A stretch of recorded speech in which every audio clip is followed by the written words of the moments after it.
Welcome to Everyday Happiness, where we create lasting happiness in about 2 minutes a day through my signature method of intentional margins, creating harmony between your to-dos and your priorities, happiness science, and musings about life. I'm your host, Katie Jeffcoat.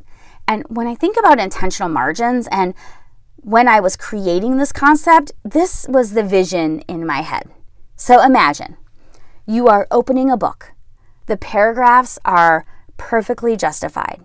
As you turn the pages, you know exactly what to expect, page after page. The margins are firm. It feels easy.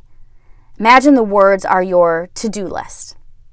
You'll notice the to-do list, all of those words, they never creep into the margin of the page. Can you imagine what it would feel like if you were reading and one line shot out into the margin and 4 lines down the sentence was cut to half the page? And again, the next paragraph has 3 lines that randomly bleed into the margin.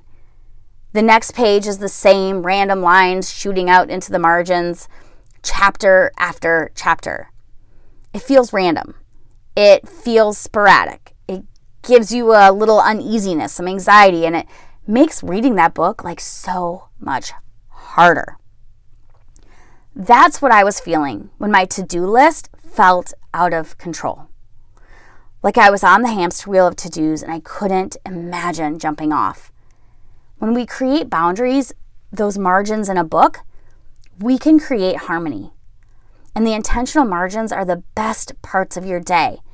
They're the margins in this example, right? They are where you spend your time, your most valuable resource, your time, living in your priorities.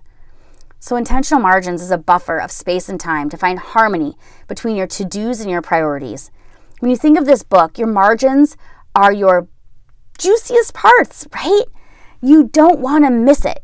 We don't want those to-dos to constantly overreach into the margins.